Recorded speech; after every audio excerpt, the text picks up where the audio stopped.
In the corridor, it smelled of wet wool coats and old lime wash.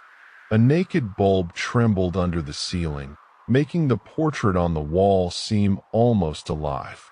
I sat on a hard wooden bench, holding a small metal key on a red thread so tightly that the edges pressed into my palm. Behind the door marked Investigation Department, someone was slowly turning pages. The dry sound of paper sliding over paper echoed like dead leaves. I understood one thing with painful clarity. It was already too late to step back. I had believed in order all my life, in signatures, in stamps, in the idea that truth lived inside a folder tied with string. Now I knew the folder had been rewritten. My name is Alexei Voronov. I was 39 in 1983, an engineer at a heavy machinery plant in Sverdlovsk. My wife Irina worked as a nurse. Our son Misha was 10, thin, always with a fresh scrape on his knee. We lived in 2 rooms of a gaonalka, where mornings smelled of buckwheat and cheap tobacco, and the radio speaker rasped out news about production plants. Life was predictable. I woke at 6, rode the electric train, passed through the factory gates, checked drawings, returned home after 9. Sometimes I brought aluminum scraps, and Misha and I built toy airplanes. Everything collapsed in November when I was called into the personnel office. The head of the workshop, Klimov, avoided my eyes. 2 policemen stood by the window. A red-striped folder lay on the table. They told me there was a serious shortage of parts, and that according to the documents I was responsible. My signature appeared on the invoices. I had never signed them. The dates did not match. The numbering of the forms jumped forward in ways that made no sense. When I pointed this out, they said they would investigate. A week later, I was formally charged with theft. At night in the Kalmananoy kitchen, Irina whispered that it had to be a mistake. I believed that too. Systems make errors, I thought. They correct themselves. A month later, I was fired. Neighbors stopped greeting me. Then Misha was hit by a dark Ziguli on his way home from school. The driver did not brake. He disappeared. Our son survived, but lay unconscious for 3 days. In the hospital corridor, I saw Klimov standing by the window, as if by coincidence. He said he was sorry for my difficult time. In his eyes, I saw something colder than November. It was a warning. That was when I understood this was not a mistake, but a mechanism. The investigation office smelled of damp paper and ink. Captain Borodin told me the evidence was serious. I brought him my train ticket proving I had been away on one of the dates in question.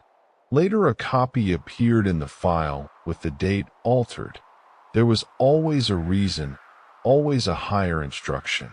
I wrote complaints to the prosecutor, to the district committee. The answers were identical. No grounds for review. One day, a man in a gray suit without insignia introduced himself as Sergeyev. He spoke softly. If I confessed, he said, I would receive a suspended sentence and help for my son's treatment. If I continued making noise, life would become complicated. That was the moment I understood there would be no justice through ordinary channels.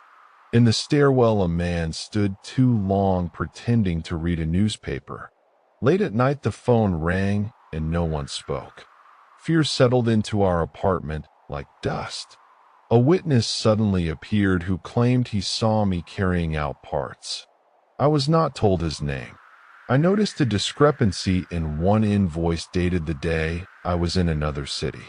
The file now claimed I had lost my ticket earlier. Paper reality replaced lived reality.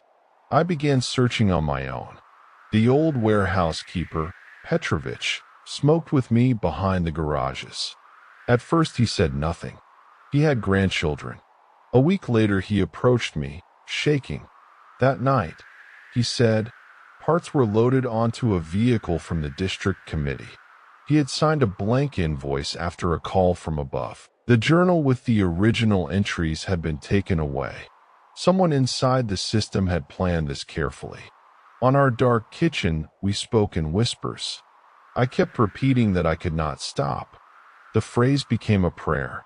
One evening, I found an envelope without a return address in our mailbox. Inside was a copy of the original invoice without my signature. Someone inside had decided to help. The truth shifted shape.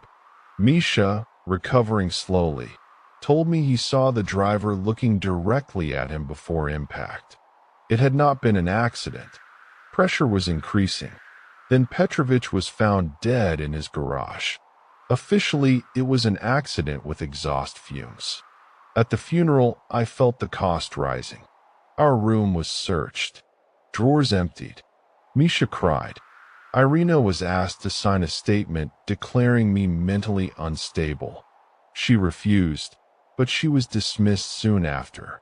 One night, I sat alone in the kitchen staring at the copied invoice. I considered signing the confession. A suspended sentence would mean survival, but Petrovich's death would become a footnote. I could not do it. I was arrested and placed in a damp cell with an iron bunk. Sergeyev laid a confession form before me and told me it would all end if I signed. I asked what would happen if I refused. He said it would get worse. It was already worse. I remained silent. After 3 days, I was unexpectedly released under restriction. An anonymous package containing the invoice copy had reached the regional prosecutor's office. A crack appeared in the machine. An official review began. Klimov was questioned. He confronted me outside the factory gates, asking if I was satisfied. I told him I wanted the truth. He said truth was unnecessary.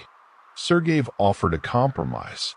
My charges would be dropped as an accounting error if I stopped my complaints.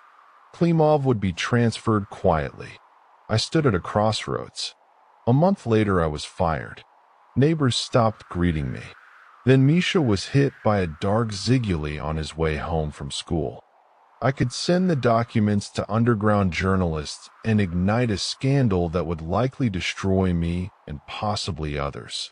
Or I could accept partial justice and protect my family. I remembered Misha in the hospital bed and Irina without work. I demanded a public withdrawal of the accusation and reinstatement for my wife. Sergeyev hesitated but agreed. A small notice appeared in the factory newspaper about a regrettable accounting mistake. I was reinstated. Irina returned to the hospital. Klimov was officially promoted elsewhere, though an internal review followed him. The system did not fall. Petrovich did not return. 5 years later, I still work as an engineer. Misha avoids busy streets, but smiles more often. Sometimes I notice unfamiliar faces in the stairwell. The sense of being watched never disappeared. I still carry the key on the red thread. I did not become a hero. I did not take revenge. I simply refused to sign a paper that would have made a lie permanent. Sometimes that is enough to break one gear in a vast machine. But machines remember those who resist them.